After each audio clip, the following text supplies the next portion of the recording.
Bleeding Purple Podcast.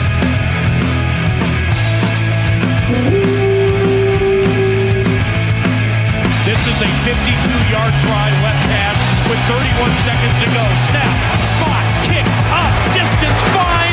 It is no good. He missed it. Talk good and loud so they all can hear you. Make a short speech so they all will listen to you. Then sit down so they all will like you. Thank you. Tickled his foot, he's in a good place. I want Teddy. I don't want to go somewhere else. So.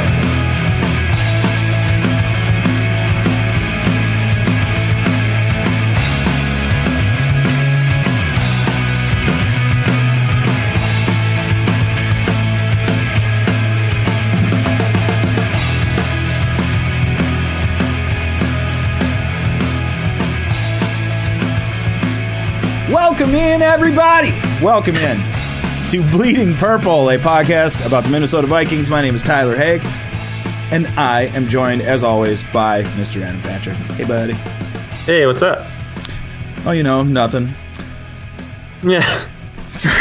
First things first, Vikings win 38-30 against, who do they play? Washington. And Kirk Cousins. Hooray, Vikings. Keenum finishes 21 for 29, 4 touchdowns, 2 interceptions, 304 yards. Kirk Cousins didn't do too bad. 26 for 45 for 327 yards, but only 1 touchdown. Adam Thielen also killed it. He had a touchdown, 166 yards on 8 receptions. Killed it. Murray didn't have too bad of a day either. Touchdown and 68 yards.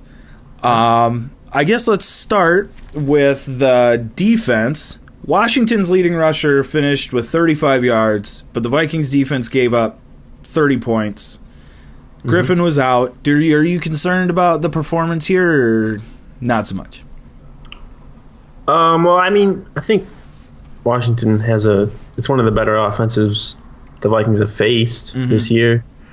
And they had a lot of weird plays that led to scores, like that first score that was a one-handed random touchdown catch from a guy who was just on the streets a couple days ago. Yeah. Or the practice squad or whatever. And that was a touchdown. And then they had that weird, I think they had a 4th down conversion. Chris Thompson beat Eric Kendricks. Oh, yeah. Then that led to a score. And then they got the short field from one of the Keenum interceptions. So that one as well, yeah. There's a lot of weird stuff that went on, but in games like that, luckily, the Vikings were able to score against the Redskins. But yeah, you're not going to hold a team to under 20 points every single week, especially on the road. Yeah, and especially not when they have. Well, yeah, they didn't have Everson Griffin, which takes it's their pass rush is a lot, a big part of their success on pass defense as well, because you get the pass rush in there and it makes the quarterback force the ball out sooner than he wants to. But I think the Vikings had 6 quarterback pressures yesterday, which is they had 1 sack and I think they had 5 hits in their average. Their average on the season is a little over 9. And that sack wasn't until way late in the game. No, yeah. That was the last drive or two. I was surprised by not necessarily how poorly the defense, I don't think the defense was that bad, but I was surprised at how well the Vikings receivers played and how, that was Norman, and he was getting roasted. He was getting burned. Yeah, getting burned. I was surprised by that. I thought that, I don't think I could have predicted that they would score 38 points. I don't think I ever would have imagined that they would have done that. But well, the Redskins' defense is a little deceiving because they've had a couple good performances this year, but they also are giving up their scoring defense ranks 26th. Oh wow! So they are giving up. They are giving up a bunch of points. So yesterday's performance, it's not as shocking as some may think. It's maybe more shocking because it's the Vikings offense that did it, but yeah, at the same time they're playing a Redskins defense that isn't that good.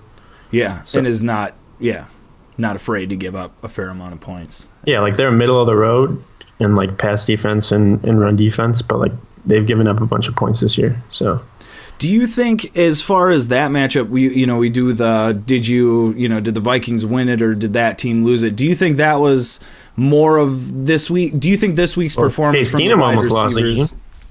Case Keenum almost lost it. Yeah. Do you think that was specifically the wide receivers? Do you think that was them being that good against a really good cornerback, or do you think that's Norman kind of meh? The Vikings have very good wide receivers. Yeah. Well, two very good wide receivers in Diggs and Thielen.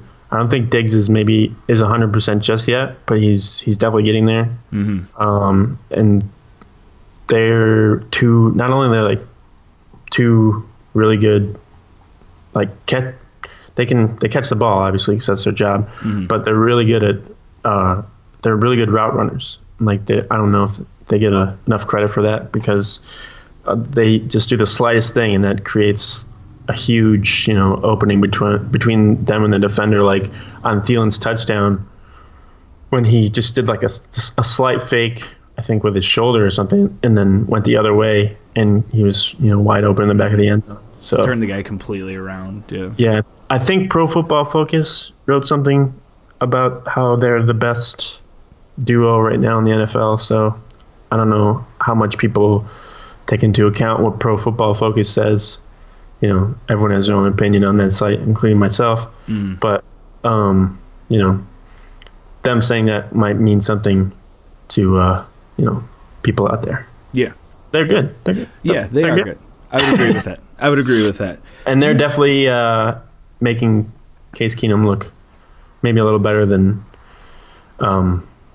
he actually is. Yeah, so. that was going to be kind of my leading question to the Case Keenum discussion. Is this is an outrageous game statistically for him. He did, as basically anybody does, had a few bad throws. The one was awful. The jump ball was really bad. The interception on the out is the most frustrating thing to me because that's literally your only read there, is to make sure that there's not a guy that's going to catch that. How do you miss that guy? It happens all the time. Yeah, it does happen. Those pick sixes would be non-existent if it never happened. But it has to happen. Like they pretty much pick that they're going to throw there before they even snap the ball, probably. Yeah, exactly. And so, that happens, but a couple of interceptions. But yeah, my question, I guess, on Keenum is, do you think that those statistics are ridiculous? He can't be that good. Do you think that's a combination of all of these things, the scheme and all that, Can you say that again? Receivers? He can't be that good. Okay, thank you. He can't be that good. No, because he's not. He's not. Okay. This town, listen. His three best games are against the Bucks. Mm-hmm. Yeah, I wrote it down. They're all their defenses. How much how they rank in points against this year. Okay. His three best games are against Cleveland, 30th in points against. Quality Washington, squad. 26th in points against, and Tampa Bay is 20th in points against. So he should be playing like that. Mm-hmm. And the other games, not so much. Their upcoming games, they have the next 4 games are against the Rams, which rank 4th in scoring defense. Detroit's 22nd. Okay, he'll probably play pretty well if he plays that game. Mm-hmm. Atlanta's 10th, and Carolina's 3rd. So they've got some tough games coming up, and I'm not so sure Keenum would be the guy to throw in there against these types of defenses because he seems to get rattled pretty easily, especially by a defense like the Rams that knows him very well. Really well, yeah. Yeah. I've heard a lot of people using he's definitely going to go because it's Rams and revenge, and you got to play him hot hand. I feel like that'd be a bad idea. Easy choice. Yeah. Who is going to have the most, arguably the most knowledge on what his weaknesses are? Those dudes. All those defenders. Yeah. They know what he's going to do. Of course. They know his habits. They saw him in practice like all the time. All the time. Jared Goff was in the meeting rooms and stuff with him, so, I think why I think Teddy would be the better option is, one of those reasons is because of that, because the Rams won't know what to expect. Obviously no one really knows what to expect out of Bridgewater. And in games in the NFL, it's a week-to-week basis, so you have to, go into each week with a different plan.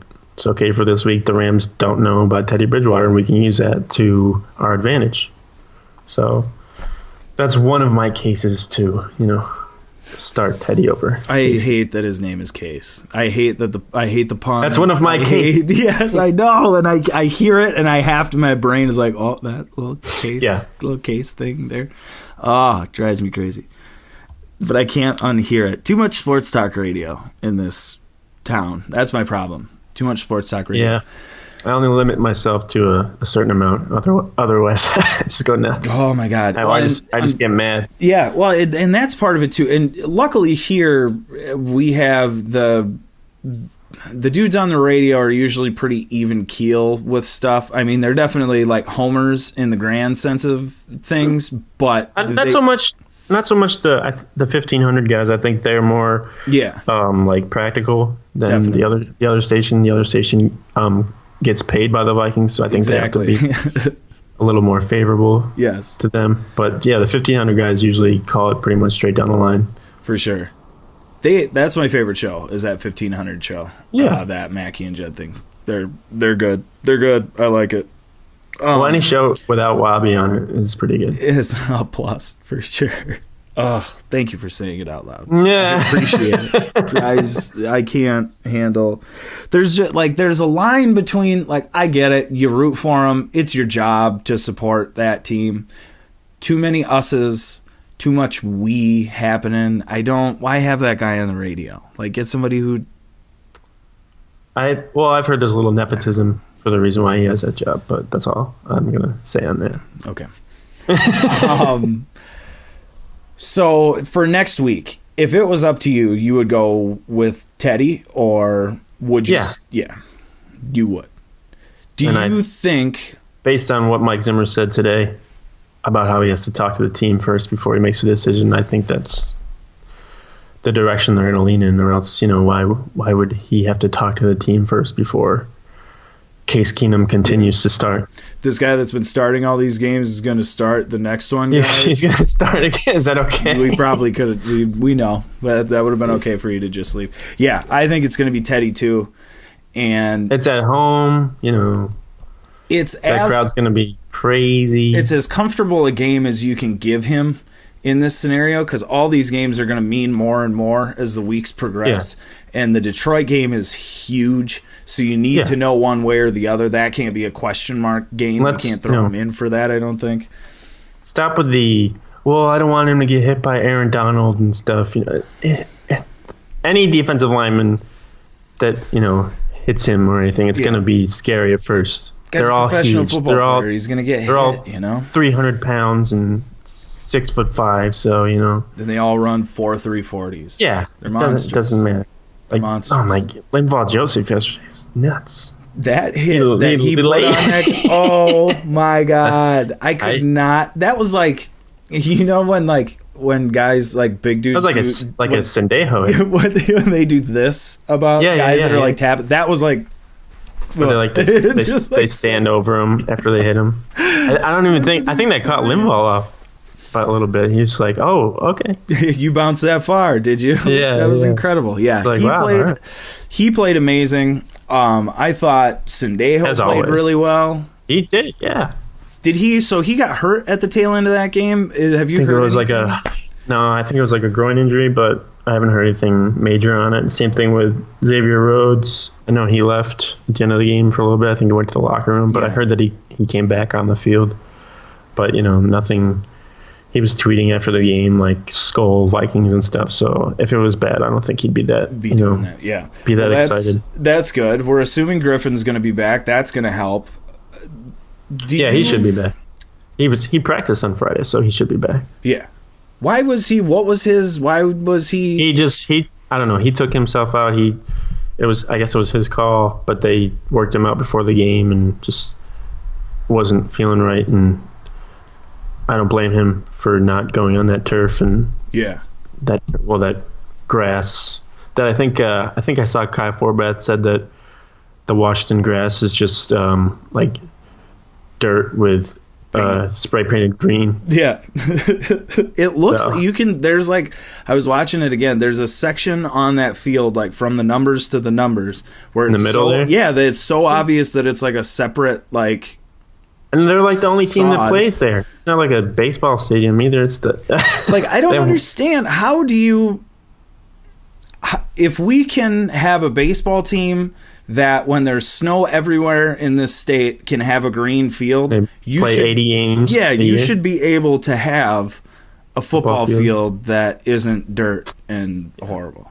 Yeah, my wife walked by and she's like, "Wait, they're playing on grass? Who still plays on grass?" And I'm like, "Yeah, these guys." It's stupid. I wrote in that blog thing, like it was the set of, it was like the Sandlot field that they just like took after filming and moved it into that football stadium. That's what it looks like to me. It was a Sandlot. It's horrible. I'm surprised nobody got hurt. I should look up how many like season-ending injuries, knees or ankles, take place on that field. So I'd be willing to bet and compare it to the others. I bet it would Soldier Field. Soldier Field is terrible too. What's the other one that's really bad? Is that No, Pittsburgh is usually okay. Pittsburgh's good. There's one other one that everybody talks about. God, I'm not going to be able to think of it. Anyways, I wonder if that has anything to do with those injuries. I'm sure it does. Probably going to be too lazy to investigate that any further, but somebody should. Somebody should. Yeah, somebody out there. Let's talk a little bit about Diggs' penalty and what exactly. So he did like the plane thing and then jumped onto, and they threw a flag because that was. Yeah, you're not allowed to make contact with the goalpost. Oh, so it was that kind. So it wasn't like they deemed it like. No, hey man, that's offensive. It's offensive. Like, yeah, that's what I didn't understand. I thought we loosened these up, but I don't think it was anything. Somebody on Twitter raised the point that it was probably like directed more towards his family, like because he's home, he flew home or whatever. Oh yeah, good call. Since he's from the Maryland area, yeah, and it's not what somebody else on Twitter said that it was a reenactment of the 9/11 terrorist act. It's definitely not that. I just don't know how you could look at that. Look at the footage of him doing that. Oh, it's all the boycott NFL people that take a picture of the stands like when the game ends and they're like, "Oh, no one's at the game." But,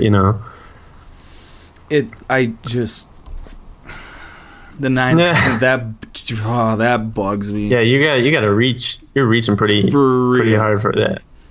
Yeah. That just screams I get paid to do this kind of definitely thing, definitely someone who watches football every single Sunday. Yeah, for sure. Definitely someone. They'll watch every game, every Thursday. They're just watching every game. Mm-hmm.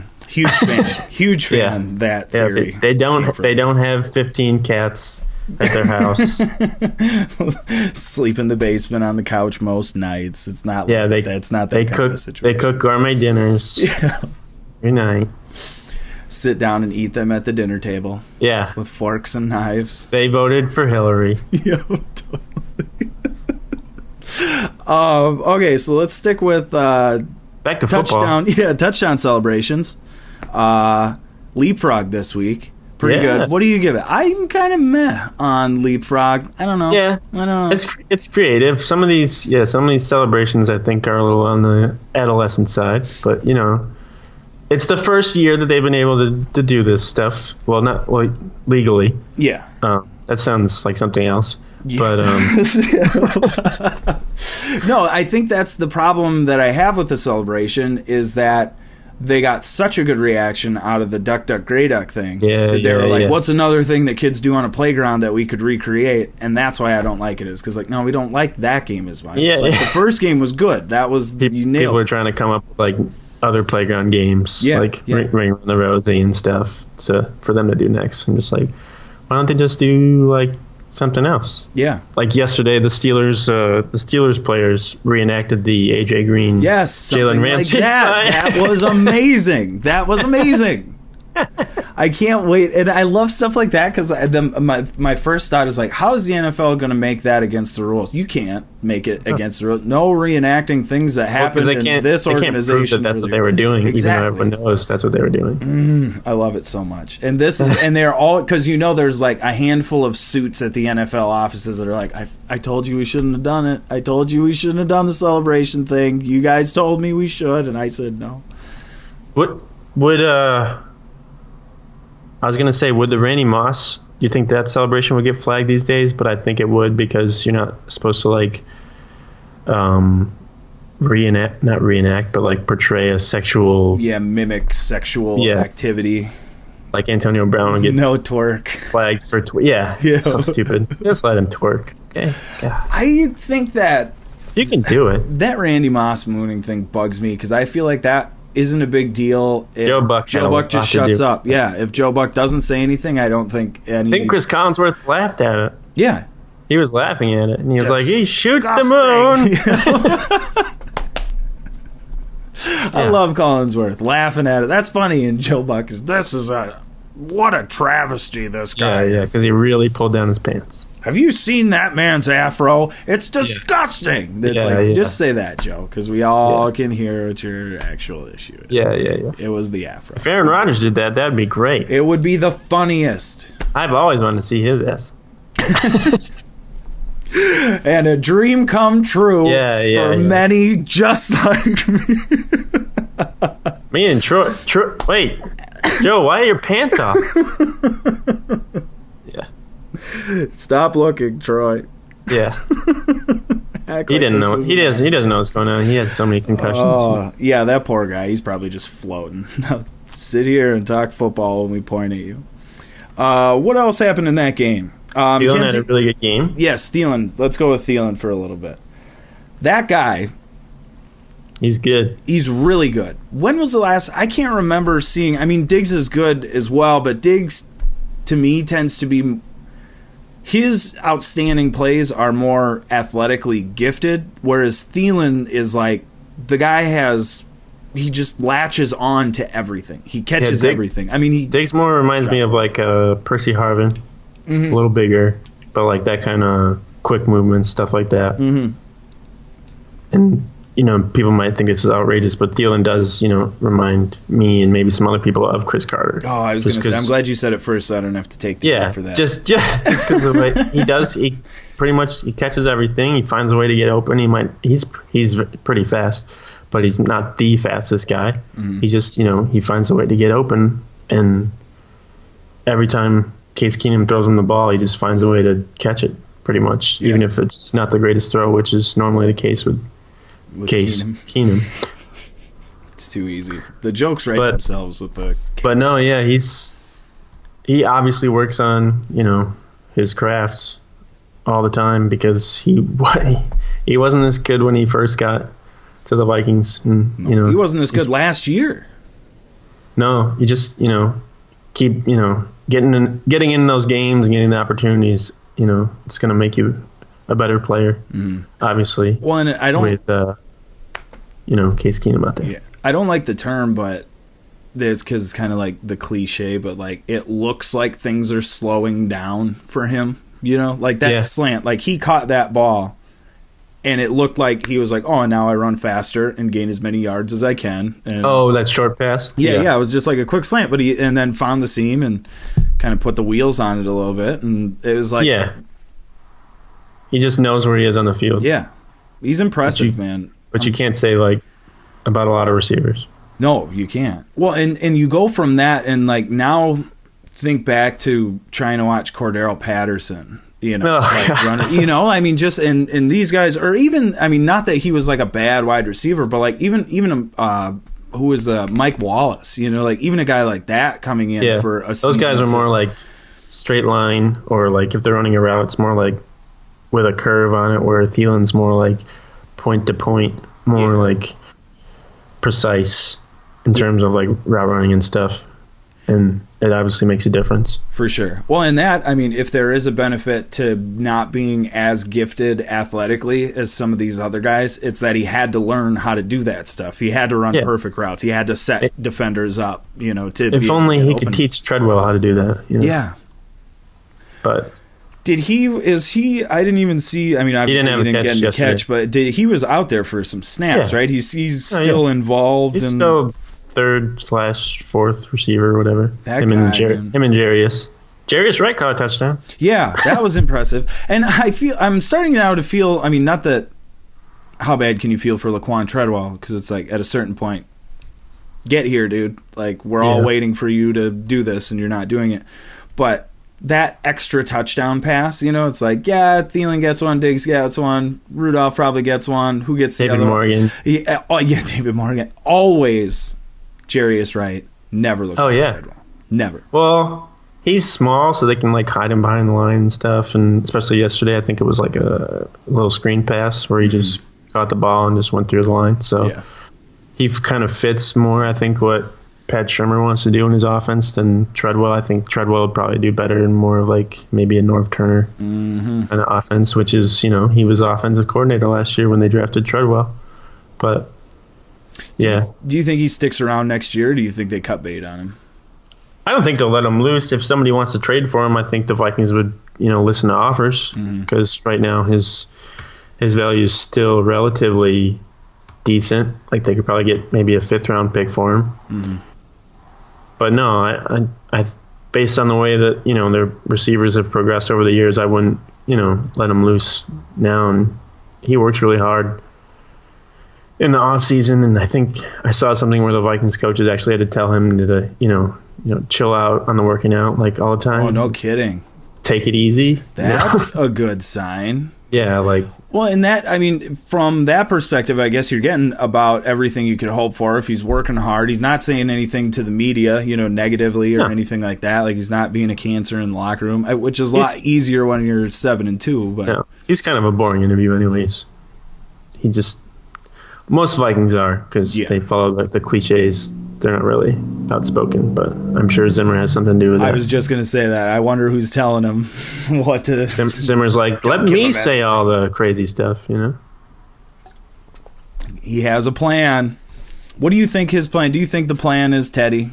It has to be, right? Yeah. With Case? Has to be. You don't say you have a plan if it's going to... If it's all the same stuff that you've been doing. It's going to be... Yeah. Like,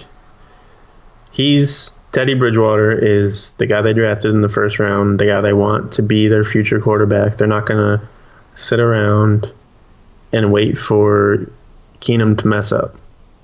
Yeah.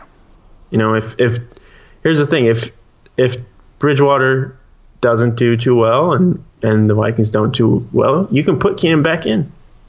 I think that is the most missed angle of this entire discussion, is that none of this is permanent. Like, you put Teddy out for 2 games or whatever. Totally. If he doesn't do well, you're still in prime position to make the playoffs. Early on, I was kind of using that as my argument against starting Teddy, because at least with Keenum, you know what you're going to get. Teddy still, I mean, there's question marks there. You know, no matter how badly you want there to not be, or how great you thought he was beforehand, there's question marks there. And with Keenum, there aren't any. You basically know what you're going to get from him. And the more I go through that, and the more I say that, and the more I think that, the more that is becoming a reason to put Teddy in. Because you know what you're going to get with Case. You might as well see what you can get with Teddy. Give him a start now. It's not an important divisional game. I mean, it is an important game for the NFC. Yeah, for the NFC. Yeah. But all things considered, you got to win your division before you can worry about seeding. And if you lose to Detroit and lose to LA, you're in trouble. Well, and it's a good test too, because if you can beat the Rams with Teddy in there, then you feel pretty good about the rest of the season and the playoffs.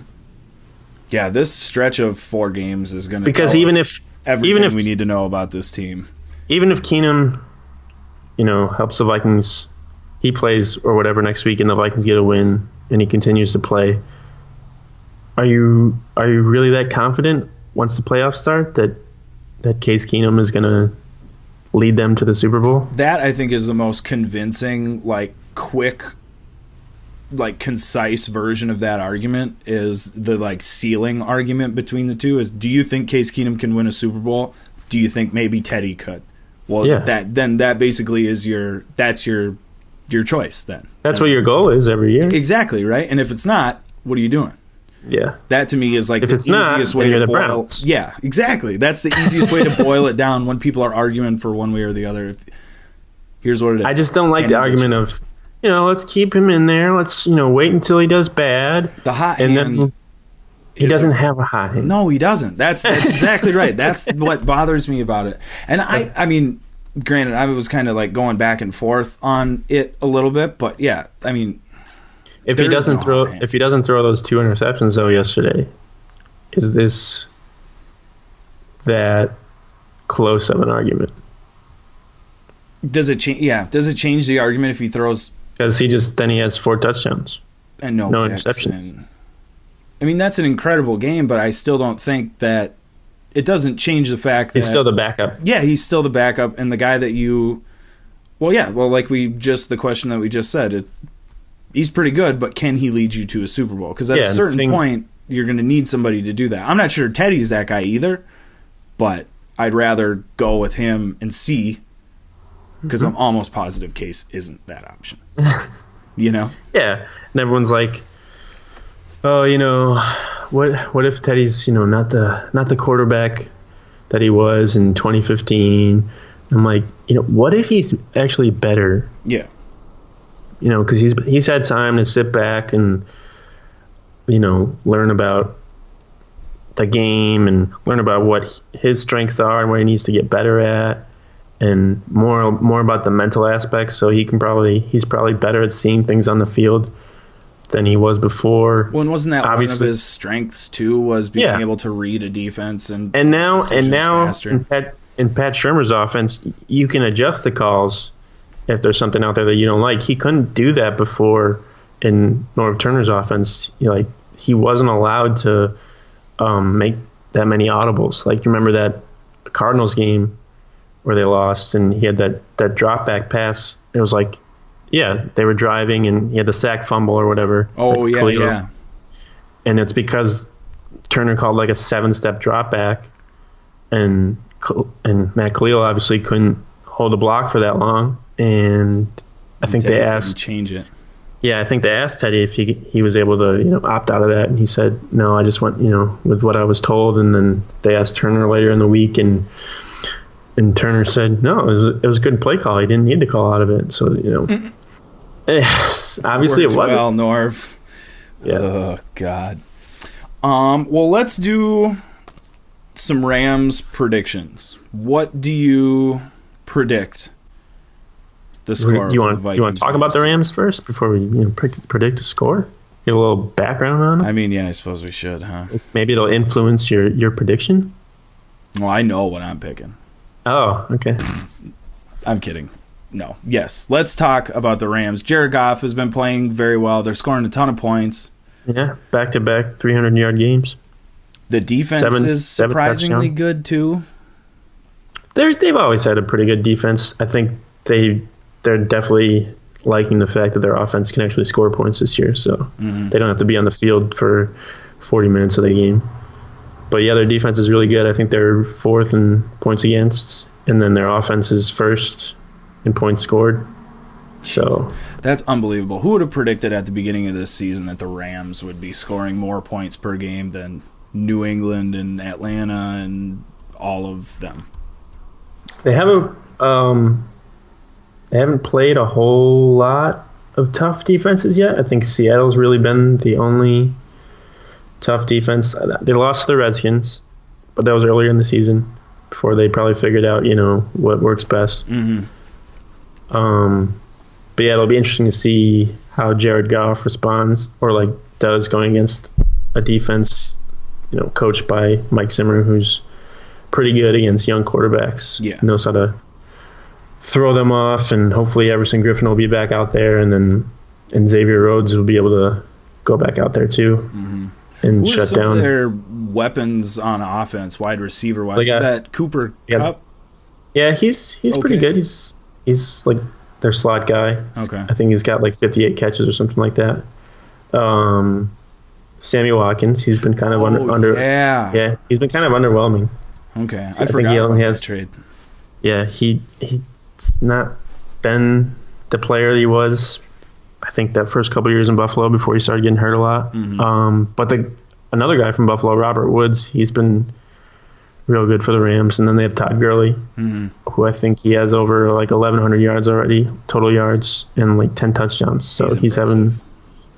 Yeah, well, he actually doesn't have to do everything on his own.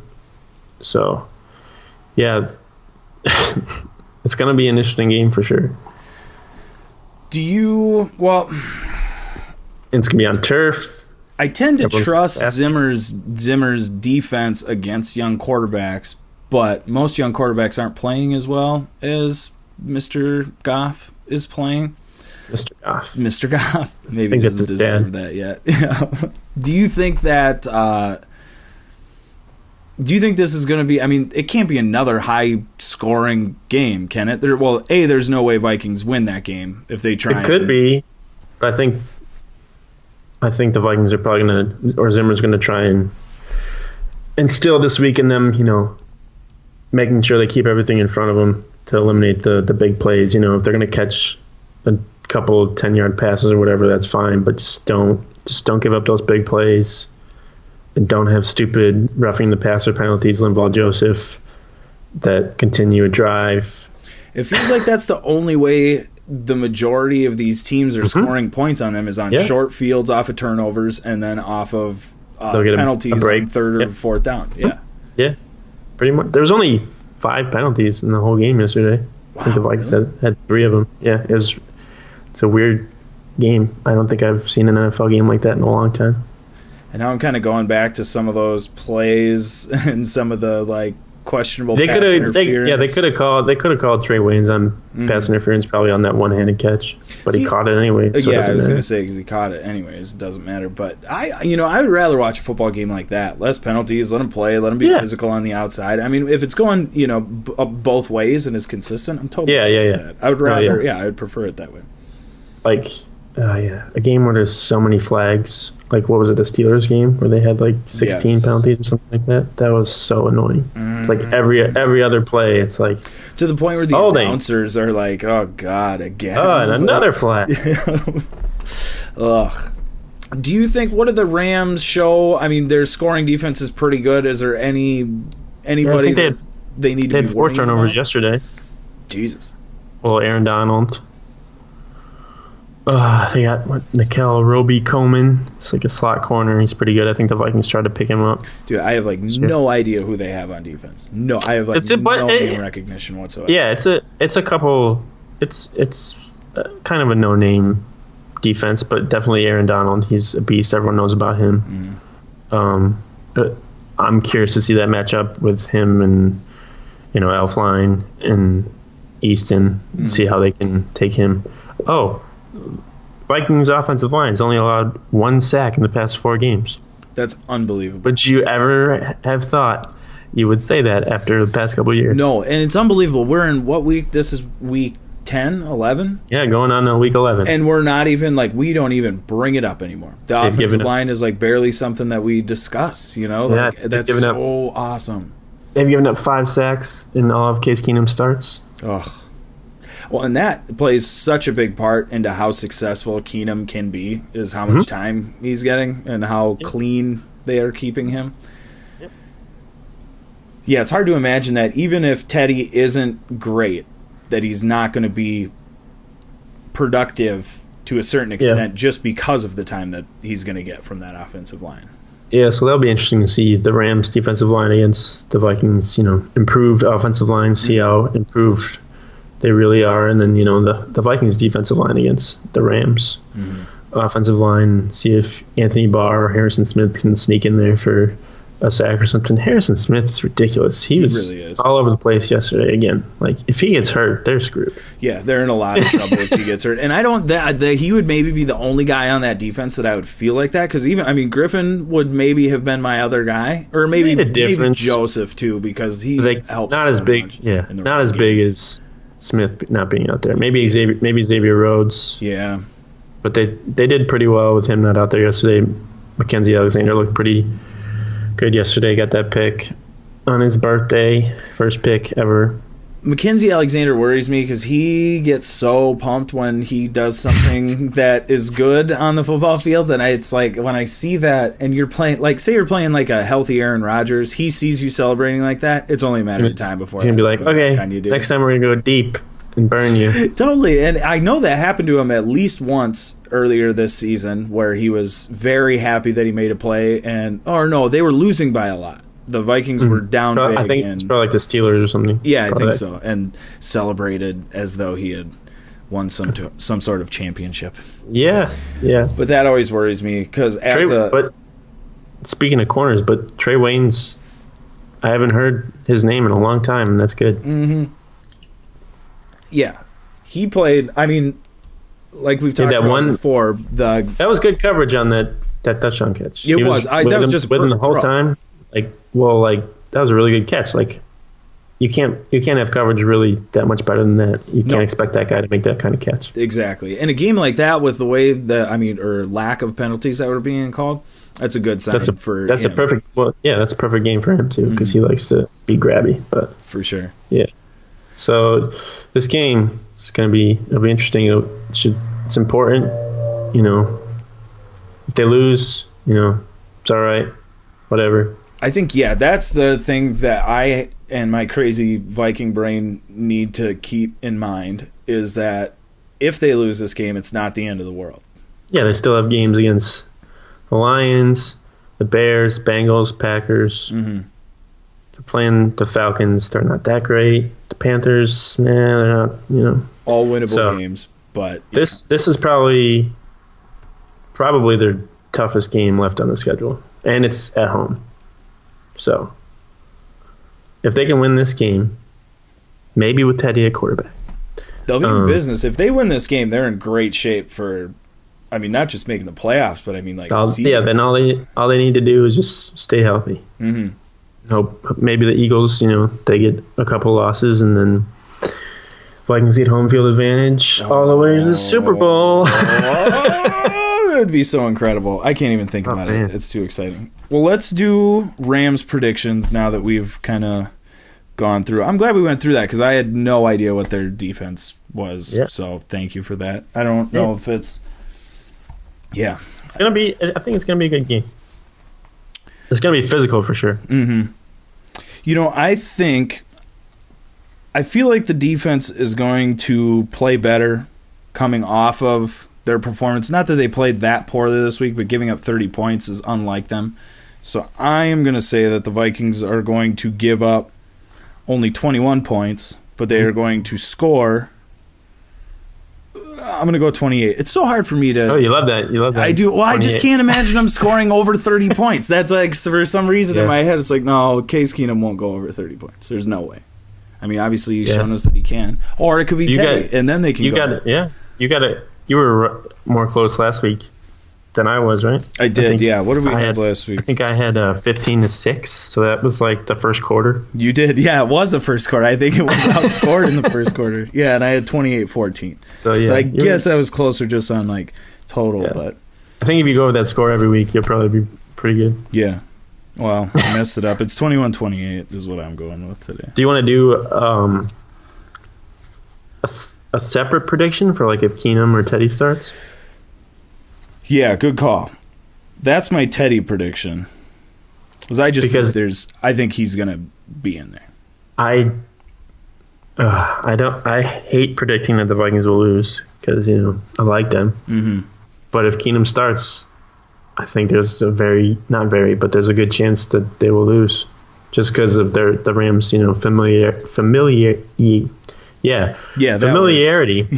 With Keenum, being that he was with them for a couple of years and practicing and stuff, and they have a bunch of film on him.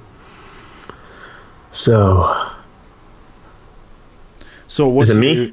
What's your case prediction? Let's do it that way. You're losing Vikings with case. No, I'll have them win.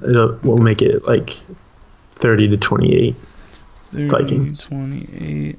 If Teddy starts, I think it would be more like a 21-10 game. Vikings. 21-10. With Case, I think you nailed it with they know Case. Those defenders know Case. They know bad throws. They know what he doesn't see as far as protections go. Evidently, guys in the flat are a thing that he has trouble with. So I think you're right. I think if Case is in there, I think they lose. But I think it's going to be low scoring. So I'm going to go 14-10. With Case Keenum? With Case Keenum. Boom. I'm going to make... And then Teddy's your other score? Yeah, Teddy is my other score, yeah. It's 21-28 with Teddy. 28-21? Yeah, thank you. Wrote it backwards, read it backwards. Yeah, it's whatever. Yeah.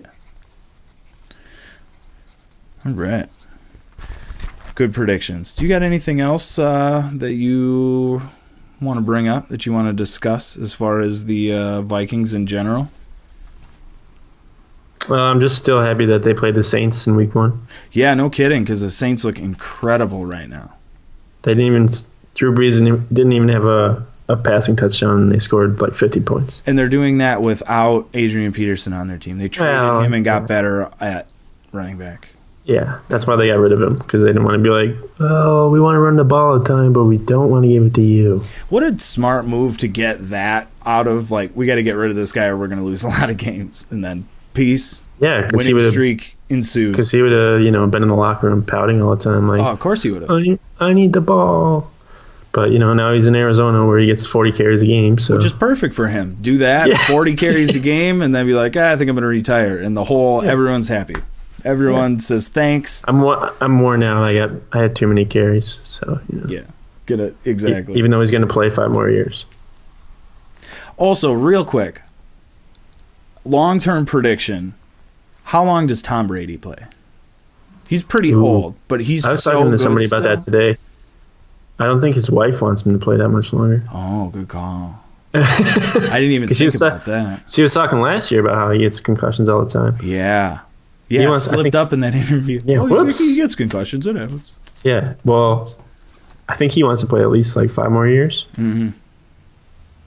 The Garoppolo move is perplexing. It leads me to believe that he's got a few years left, or at least that's the plan. He'll play at least a couple more years so they can get someone in there and groom them or whatever. But unless he gets hurt, I don't see a problem with him playing a couple more years. But his wife makes more money than him still, so I don't really think he needs it for the money. He just likes playing, and he's still really good. So question: he'll get what's his face? Edelman back next year too. So. Oh yeah, and you got to get that band together one more time. Yeah. Do you think him and Belichick leave together, or do you think he retires and Belichick stays? I think if they're smart, they would, because then people would never know if one was because of the other. Yeah.